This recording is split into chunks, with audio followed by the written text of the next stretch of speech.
ہم جو کھانا کھاتے ہیں بریانی حلیم نہاری وہ سب انڈین فوڈ ہے, پاکستانی نہیں ہے. ہم جو کپڑے پہنتے ہیں شلوار قمیض کرتا پاجامہ جو بھی, وہ بھی انڈین ڈریسز ہیں. وہ ہمیں بتائی جاتی ہیں کہ جی بھارت ہمارا دشمن ہے اور چائنا ہمارا دوست ہے. تو نہ تو مجھے انڈیا ہمارا دشمن لگتا ہے اور نہ مجھے چائنا دوست لگتا ہے, اس لیے کہ یہ سب چیزیں جو ہیں وہ ایک اس پہ چلتی ہیں کہ آپ کو کسی سے کوئی کام ہے, چائنا کو ہم سے کام ہے تو چائنا ہمارا دوست ہے. تو سب سے پہلے آپ مجھے بتائیے کہ کیوں آپ ناراض ہیں اتنا پاکستان سے؟ اللہ نہ کرے کہ میں کبھی اپنے پاکستان سے ناراض ہوں.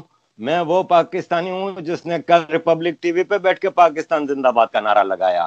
میں ہندوؤں میں بیٹھ کے نعرہ لگاتا ہوں نا جب پاکستان زندہ باد کا, تو ان کو اچھا بھی لگتا ہے. انہوں نے مجھے کئی میسیجز آئے کل کہ عارف صاحب پہلی بار ہندوستان ٹی وی پہ ہمیں پاکستان زندہ باد سن کے برا نہیں لگا, کیونکہ آپ جیسے پاکستانیوں کی ہم عزت کرتے ہیں. بات دراصل یہ ہے کہ سب سے پہلے تو ہمیں ان کو غیر سمجھنا بند کرنا ہوگا. جو ہمیں بچپن سے پٹی پڑھائی گئی ہے کہ ہندو آپ کا دشمن اور انڈیا آپ کا دشمن, اس کو ریوزٹ کرنا ہوگا اور ہمیں دیکھنا ہوگا کہ ہماری تو جڑیں ادھر ہیں, ہم تو پیدا ہی ادھر سے ہوئے ہیں. ہم جو کھانا کھاتے ہیں بریانی حلیم نہاری وہ سب انڈین فوڈ ہے, پاکستانی نہیں ہے.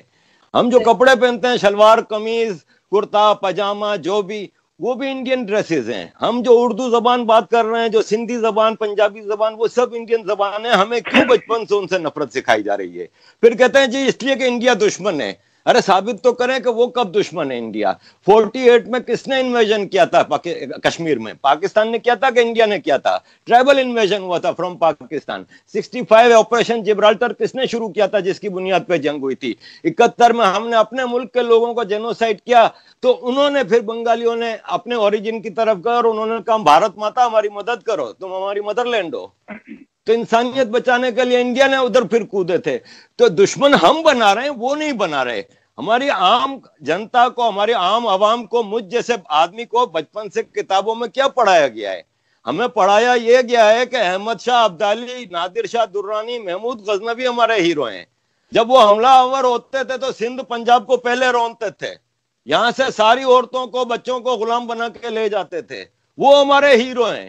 اور ہمارے ہیرو کون نہیں ہے؟ راجہ طاہر, جنہوں نے آل بیت کو پناہ دی تھی. کیا آل بیت خالی شیعہ لوگوں کے لیے قابل عزت ہے؟ کیا ہمارے دل میں ان کی محبت نہیں ہے؟ راجہ طاہر نے, ہسٹری نے ثابت کیا ہے کہ اس کو پناہ دی تھی, لیکن ہمیں سکھایا جاتا ہے کہ وہ قابل نفرت ہے. اور وہ محمد بن قاسم جس نے ہماری ماؤں بہنوں کو غلام بنا کے بغداد تک لے کے گیا تھا, وہ ہمارا ہیرو ہے. یہ غلط تاریخ ہمیں پڑھائی جاتی ہے. اب اس کا احتجاج, آپ نے کہا کہ میں گھر کی بات باہر کیوں لے کے گیا, تو آپ مجھے بتائیں کہ گھر میں رہ کے احمد وقاص گورایا, سلمان حیدر, کتنی مثالیں دوں جنہوں نے آواز اٹھائی, ان کے ساتھ کیا ہوا؟ آپ احمد وقاص گورایا کو ایک فون کر کے پوچھیں کہ ان کے ساتھ سلوک کیا کیا جاتا تھا. میں بیان نہیں کر سکتا آپ کو ورڈز میں. جب جنیوا میں ہماری ملاقات ہوئی تھی تو انہوں نے جب بتایا کہ کس طرح پہلے کپڑے اتار دیے جاتے تھے, پھر جس کی مرضی آتی تھی ڈنڈا لے کے آتا تھا, مارنا شروع کر دیتا تھا, کھانا نہیں دیتے تھے. اور میڈم, میں ایم کیو ایم کی طرف سے ہوں, مجھے پتا ہے 90 دن کے لیے ایم کیو ایم کے تمام کارکنوں کو لے کے گیا تھا. اور یہ سب چیزیں پھر جو ٹارچر اور سیکشل ٹارچر ہوتے ہیں وہ ویڈیوگرافی ہوتی ہے. اس کی بنیاد پہ پھر وہ ہمیشہ کے لیے غلام بن جاتا ہے یا پھر ملک چھوڑ کے بھاگ جاتا ہے. تو اب ہم جیسے لوگ جن کو زندگی میں اللہ کا شکر ہے کوئی تکلیف نہیں ہے, ہمارے بچے تقریباً بڑے ہو گئے ہیں, بیٹی یونیورسٹی میں یہاں پڑھ رہی ہے, بیٹا کالج میں پڑھ رہا ہے, ہم ایک حضرت عمر کے معاشرے میں رہ رہے ہیں جہاں پہ state takes responsibility of its children and its subjects. تو ہم تو ایک حضرت عمر کے معاشرے میں بہت خوش رہ رہے ہیں, لیکن دل میں اب ایک تڑپ اٹھتی ہے جب جاب سے آتے ہیں, کوئی دوست نہیں, کوئی کچھ نہیں, کیونکہ پاکستانی دوست نہیں بناتے ہمیں. انڈینوں سے ابھی تک میرا کوئی ایسا پرسنل دوستیاں نہیں ہیں, خالی سوشل میڈیا کی حد تک کے. گھر آتے ہیں تو پھر جب سوشل میڈیا پہ ملک کے حالات دیکھتے ہیں تو پھر دل میں تڑپ اٹھتی ہے کہ یار آواز تو اٹھائیں اور کچھ نہیں تو. اور پھر گلوبل ولیج ہے, پھر دنیا پاکستان پہ پریشر ڈالتی ہے جب ٹریڈ ایگریمنٹس ہوتے ہیں, دوسرے ہوتے ہیں کہ بھائی ہیومن رائٹس تو آپ ریسٹور کریں, ذرا عام آدمی کی سول لبرٹیز کو تو تھوڑا ریسٹور کریں, تو آپ کے ساتھ ہم یہ ڈیل کریں گے, یہ ایڈ دیں گے, یہ لون دیں گے. تو یہ ضروری ہوتا ہے آپ کے اپنے معاشرے میں تبدیلی لانے کے لیے آواز اٹھانا, جو پاکستان میں بدقسمتی سے نہیں اٹھانے دی جا رہی.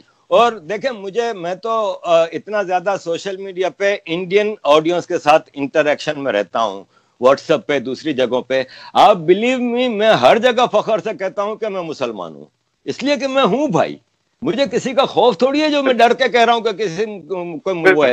میں اپنے ریلیجن، میرے ماں باپ نے جو مجھے سکھایا ہے میں اس پہ قائم ہوں، لیکن ہاں میرا اسلام بڑا مختلف ہے.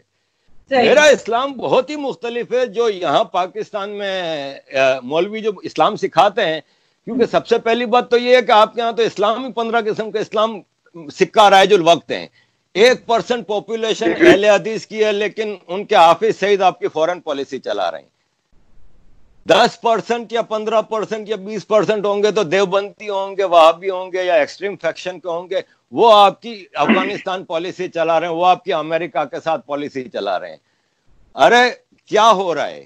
میں کہہ رہا ہوں کہ فخر بھائی نے 100% صحیح بات کی کہ آپ کو احمد وقاص گوریا بہت ہی تلخ ہو گئے ہیں. اس لیے کہ میں جانتا ہوں نا، ان کی بیگم جب جنیوا آئی تھی تو میں وہ کیس لڑنے کے لیے کہ میرے شوہر کو اٹھا کے لے گئے، میں تب سے ان سے واقف ہوں. پھر میری ان سے ملاقاتیں ہوئی، مجھے پتا ہے ان کے ساتھ کیا ہوا ہے، ان کی فیملیز کے ساتھ کیا ہوا ہے، ان کے ماں باپ، ان کے سسر وغیرہ کے اوپر بھی کیس ہوئے ہیں، بہت کچھ ہوا ہے. تو ان کی تلخی بہت زیادہ ہے، لیکن ڈونٹ ٹچ ریلیجن. آپ آرمی کو گالی دیتے ہیں، کتنی بھی گندی گالی دیتے ہیں، مجھے برا نہیں لگتا کیونکہ وہ ہیں اس قابل. لیکن آپ مذہب کو گالی دیکھ کے آپ کم از کم 1 ارب آدمی کا دل دکھا رہے ہیں. That's not fair. تو میں کبھی بھی اپنے مذہب کو یا کسی کے مذہب کو بھی ٹچ نہیں کرتا. آج صبح مجھے واٹس ایپ پہ ایک بہت اچھے ہندو پروفیسر کا آیا کہ سر یو آر کافر because I think that you have become a کافر.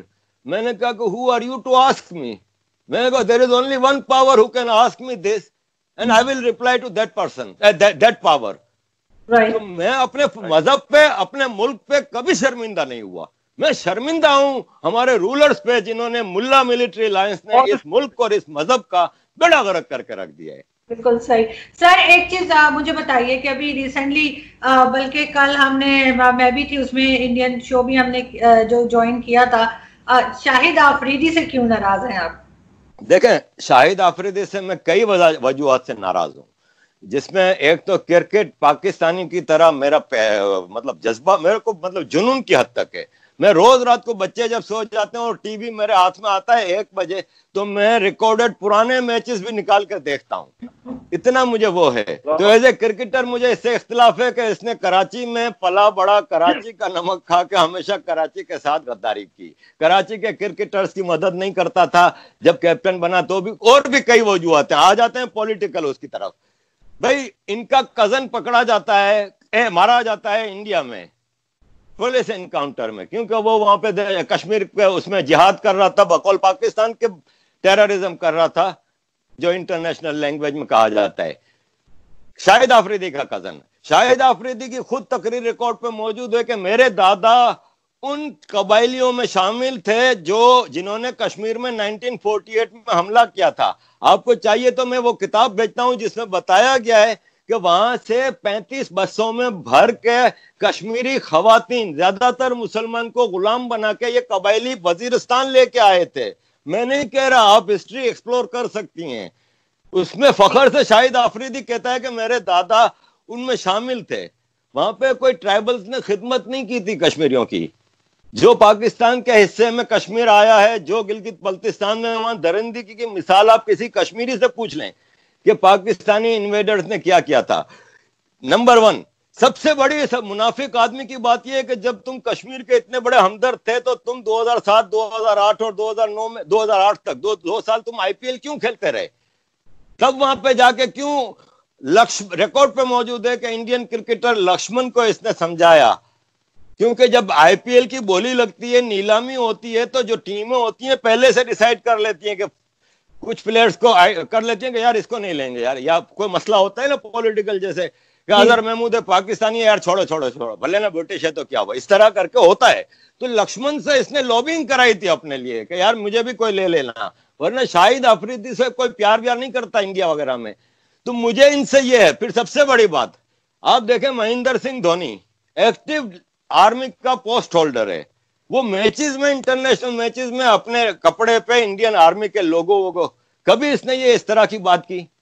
وہاں پہ تم جاتے ہو مظفر آباد میں آٹا باندھنے، چیریٹی کرنے، وہاں پہ کھڑے ہو کے تم مودی کو گالی دے رہے ہو. وہاں پہ تمہارے ساتھ جو آرمی کے آفیسر کھڑے تھے وہ گالی دیں تو سمجھ میں بھی آتا ہے. تم پاکستان کے ایمبیسیڈر ہو، تم وہاں ہندو بنیو، تم یہ تم وہ، کس کو کہہ رہے ہو بھائی؟ جب ہم ہندو بنیے کو گالی دیتے ہیں تو بھول جاتے ہیں کہ ملینز آف ہندو اور پاکستانیز آلسو. لیکن ہم مزے سے کہہ دیتے ہیں، لیکن ہمارے مذہب کو کوئی وہ ذرا ٹچ بھی کر دے تو ہمارے جذبات مجروح ہو جاتے ہیں. یا ہندوؤں کے جذبات نہیں ہوتے کیا؟ یہ ہم نے کبھی